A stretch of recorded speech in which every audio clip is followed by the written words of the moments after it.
Satu, dua, tiga. Halo, selamat datang di Serangkai Sao Channel bareng Ardiansa. Dan kali ini kita lagi di segmen Serangkai Movie Review. Dan aku akan nge-review salah satu film Disney yang paling aku tunggu-tunggu, yaitu Disney Pixar, dari film Inside Out 2. What is that?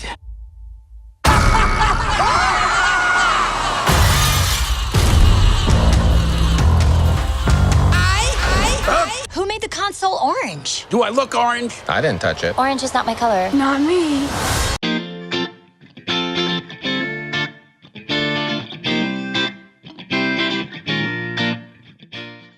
Nah, balik lagi bareng Ardiansa. Dan di Serangkai satu ini aku akan nge-review film Inside Out. Ini salah satu film animasi Disney Pixar yang banget aku tunggu, karena aku suka banget sama Inside Out yang pertama itu. Bahkan sebelum rilis itu aku udah ngikutin, karena promonya ini salah satu film animasi dengan cerita original tersegar, terfresh. Dan memang bener banget Inside Out 1 itu aku fresh banget, gimana orang punya pikiran mengembangkan sebuah emosi menjadi sebuah karakter. Yang di Inside Out pertama itu ada 5 ya. Ada joy, yaitu kesenangan, ada sadness, kesedihan, kemudian ada fear, ketakutan, ada angry, kemarahan, dan disgusting atau jijik, rasa jijik. Dan itu lucu banget di yang pertama. Kalau di film Inside Out pertama itu kan fokusnya pada masalah pertumbuhan Riley dengan masalah keluarganya ya, yaitu kesedihan Riley ketika pindah ke rumah barunya yang ya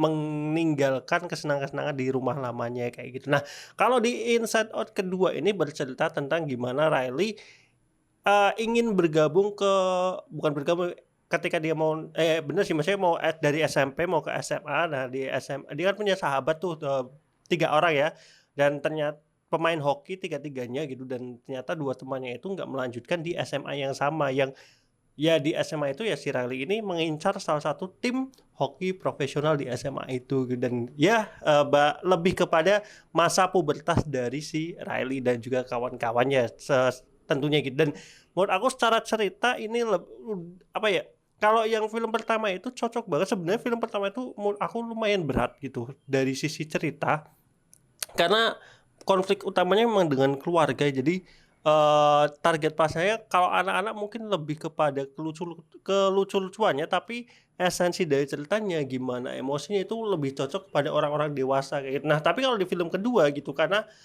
basic pengembangan karakternya adalah tentang persahabatan, kemudian gimana dia mengincar mimpinya, dreamsnya gitu untuk gabung ke hoki itu.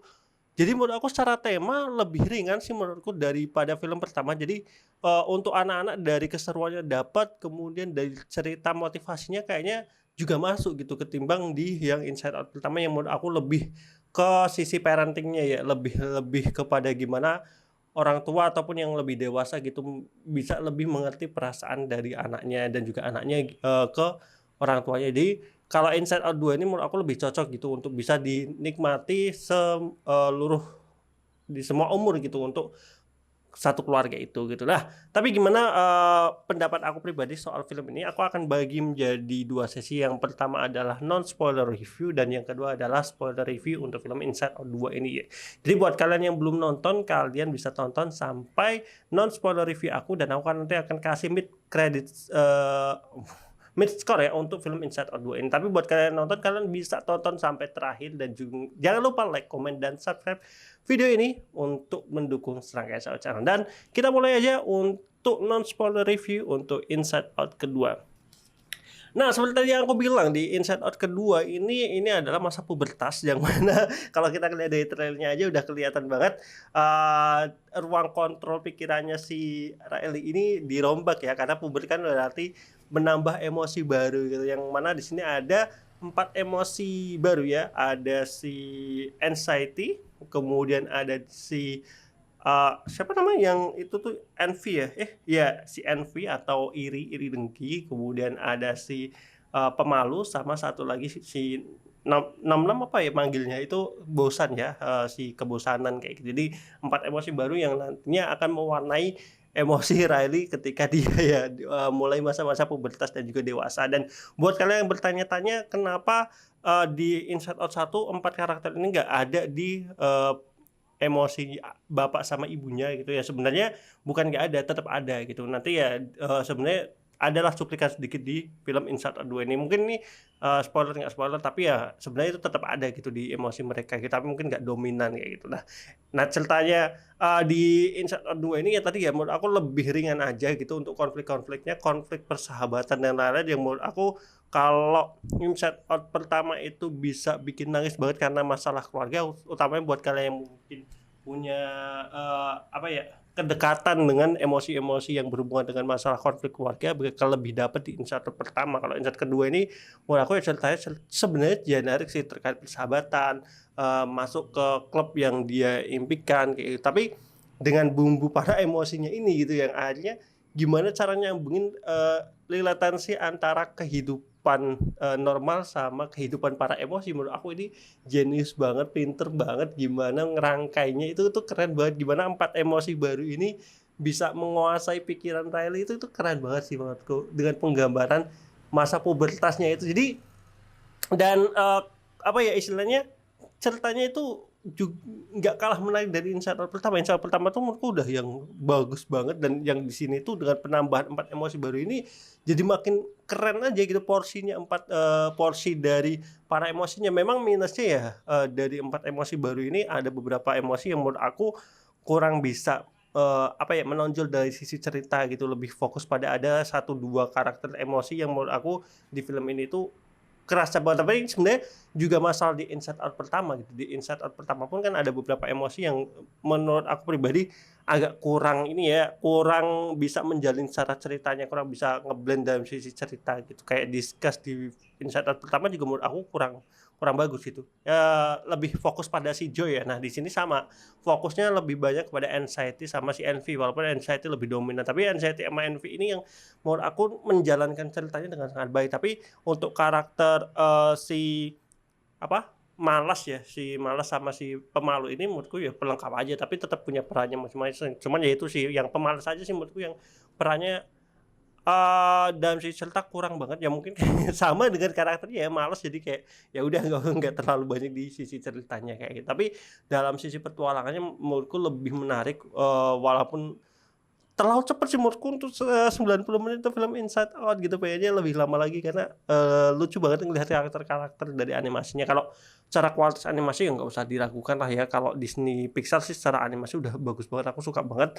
Secara jalan cerita bagus gitu, walaupun mungkin ya nggak sebagus yang pertama gitu. Dari sisi konfliknya, secara konflik yang ini lebih ringan aja menurut aku gitu. Jadi lebih cocok dinikmati oleh semua kalangan kayak gitu. Jadi kalau untuk non spoiler reviewnya untuk film Inside Out yang kedua ini aku bisa kasih 8,5/10 gitu. Aku tetap enjoy banget untuk nonton Inside Out ini gitu. Nah, buat kalian yang sudah nonton atau yang belum nonton ya, buat kalian yang belum nonton silahkan kalian bisa pergi ke bioskop untuk nonton Inside Out yang kedua ini. Nah, buat kalian yang sudah nonton, ini adalah spoiler review untuk film Inside Out 2 itu. Oke, kalau ngomongin spoiler review untuk film animasi, mungkin ini nggak terlalu jauh beda sebenarnya sama spoiler review aku gitu. Ya pasti dari sisi tadi ya animasi udah good banget, dari sisi scoringnya juga udah cakep banget gitu. Terus dari sisi jalan cerita ya tadi plus minus ya. Kalau plusnya lebih bisa dinikmati semua kalangan gitu, karena kayak tema persahabatan itu kayak universal, kayak biasa aja gitu untuk anak-anak gitu, untuk yang bisa dinikmati. Tapi kalau yang Inside Out pertama itu kan karena tema-tema keluarga ya, tema gimana apa perasaan gimana dari orang tua dan ke anak, ataupun dari anaknya gitu yang merasa tidak dihiraukan lagi sama orang tua, itu menurutku jauh lebih berat daripada Inside Out yang kedua ini gitu. Jadi itu plus minus. Kalau buat aku sendiri memang agak minus karena ceritanya terlalu generik menurut aku terkait pubertasnya gitu, rebelnya gitu, menurut aku kurang bisa dieksplor lagi. Malah justru lebih rebel yang Inside Out pertama menurut aku dari sisi Riley-nya. Ini di sini rebelnya karena ini hubungan sama teman-teman gitu, sama klubnya ya kurang kebangun aja sih sisi rebelnya. Karena kalau ngomongin pubertas kan sebenarnya hubungan eratnya juga salah satunya sama orang tuanya ya. Malah di sini nggak disorot sama sekali secara jalan cerita ke orang tuanya gitu. Di sini lebih fokus pada sisi persahabatannya gitu, dan juga gimana Riley emosi-emosi baru ini gitu menguasai Riley ini, yang salah satu yang minusnya. Tapi ini menariknya itu gimana film ini bisa bercerita terkait si 4 karakter ataupun emosi baru yang menguasai emosi dari Riley itu menurutku kreatif banget dan keren banget gitu. Sebenarnya kalau dari emosi baru aku paling suka memang si Bosan ya. Maksudnya dari sisi desain karakter ya, si Nom Nom itu menurutku aku paling suka tuh si Bosan itu menurutku keren aja gitu karakternya, bahkan aku jadiin foto profile di WhatsApp aku gitu. Tapi kalau dari perannya memang malah justru paling minim ya si karakter itu gitu.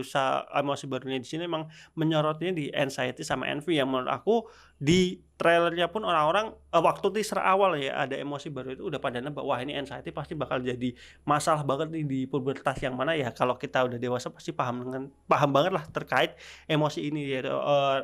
Apalagi si envy ya si iri anxiety itu kan ketakutan ya, dia sebenarnya mirip-mirip dengan fear ketakutan, tapi lebih kepada gimana, planning gitu terkait masa depan seperti apa gitu, dia lebih bisa memplanning dan menjadikan dia sebagai, mungkin kalau disebut villain nggak villain banget gitu, tapi maksudku untuk menjalankan cerita sebagai, karakter yang dibenci di filmnya, maksudku ya bisa dibilang kayak final boss-nya gitu menurutku udah bagus banget sih si Anxiety ini. Si Anxiety sama Envy ini aku suka banget gitu.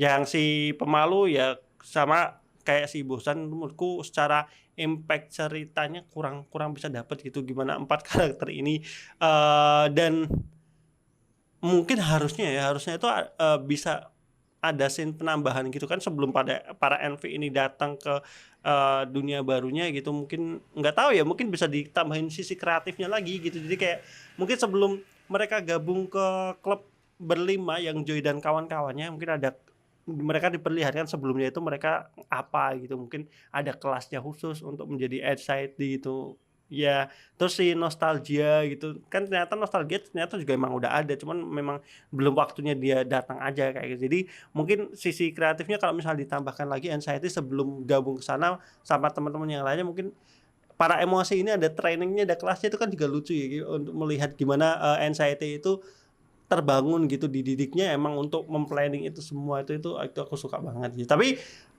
secara setupnya sebenarnya semuanya udah masuk sih kayak gadgetnya Anxiety itu kan sebenarnya di Inside Out sebelumnya kan dikatakan sama si Joy itu dikira hanya tempat untuk naruh cangkir tapi ternyata sebenarnya itu udah ada kayak itu terus bridgingnya ke apa istilahnya ke orang tuanya yang ternyata sebenarnya mereka juga punya kayak Anxiety juga udah ada gitu tapi porsinya aja karena mungkin udah dewasa jadi rasa iri rasa anxiety-nya itu udah mulai dikurangi lagi jadi sisi dominannya kembali lagi ke sadness si Joy kemudian angry discuss sama si fear itu gitu jadi sisi dominan tetap 5 ini dan ini yang menurut aku berhasil kembali diceritakan di filmnya Riley dan thanks goodness ini aku bersyukur banget akhirnya ya walaupun sebenarnya tetap nggak ada sih karena lebih sifatnya pada kagum aja ya kagum unsur untuk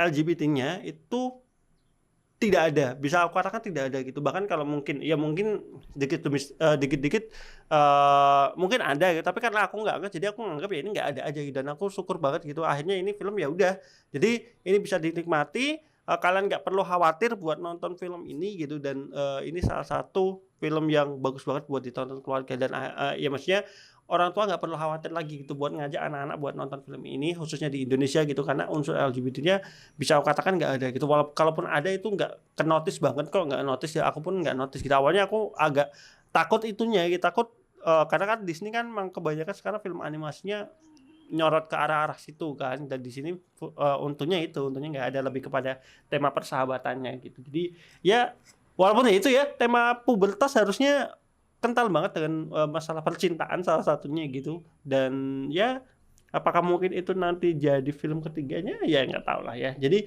ya selama kita berpikir positif kita nggak akan mengira ini ada unsur itunya sih jadi menurut aku itu aman banget dan ya itu salah satu yang aku suka di film Inside Out kedua ini dan kalau ditanya apakah aku nunggu Inside Out ketiga jujur iya karena aku suka banget sama jalan cerita para emosi-emosi ini yang menurut aku seru banget keren banget untuk diikuti gitu mungkin yang ketiga temanya udah ini ya kayak tema remaja gitu tema percintaan yang nggak apa-apa gitu selama ya Riley-nya tetap suka cowok gitu nggak yang kemudian tiba-tiba suka cewek aduh aku pasti itu di ban dan gak bakal tayang di Indonesia juga sih kalau tema ceritanya seperti itu gitu. Jadi buat kalian yang udah nonton, gimana pendapat kalian, silahkan tulis di kolom komentar. Apa ya, nilai kalian berapa? Kalau skor dari aku tetap kasih 8,5/10. Aku enjoy banget Inside Out kedua ini, walaupun tadi ya secara emosi lebih dapat emosi Inside Out pertama, tapi secara jalan cerita ini juga fresh banget. Itu menarik banget ngelihat karakternya gimana problem solving, penggambaran dari dunia pikiran emosi di dalamnya gitu, dan aku suka banget. Kalau untuk karakter paling aku suka secara emosi di film, sebenarnya kalau di Inside pertama, emosi yang paling aku suka adalah Fear. Secara desainnya itu keren banget. Kalau di Inside kedua ini aku sih suka si Nom Nom, si yang bosen itu, secara desain karakternya bagus banget. Jadi ya itu aja. Yang paling aku gak suka mungkin Envy ya, desainnya aneh banget gitu, maksudnya kepalanya gede, badannya kecil gitu, jelek banget menurut aku. Walaupun banyak orang bilang mukanya lucu banget, tapi menurut aku itu karakter desainnya agak kurang aja sih. Ya, gimana pendapat kamu? Silahkan tulis di kolom komentar, dan nantikan konten berikutnya di Strangkai Satu Channel. Semoga Strangkai Satu bisa lebih aktif lagi ya, karena emang ya sampai bulan Agustus sekali lagi ini masih banyak banget kerjaan di luar Strangkai Satu. Jadi semoga nanti makin ya bisa lagi bagi waktu, dan juga makin banyak lah konten-konten di Strangkai Satu. Nggak cuma movie review ya, sebenarnya udah banyak bahasan-bahasan yang aku siapin untuk konten di Strangkai Satu. Jadi jangan lupa like, comment, dan subscribe, dukung Strangkai Satu Channel bareng Kodesa. Bye bye.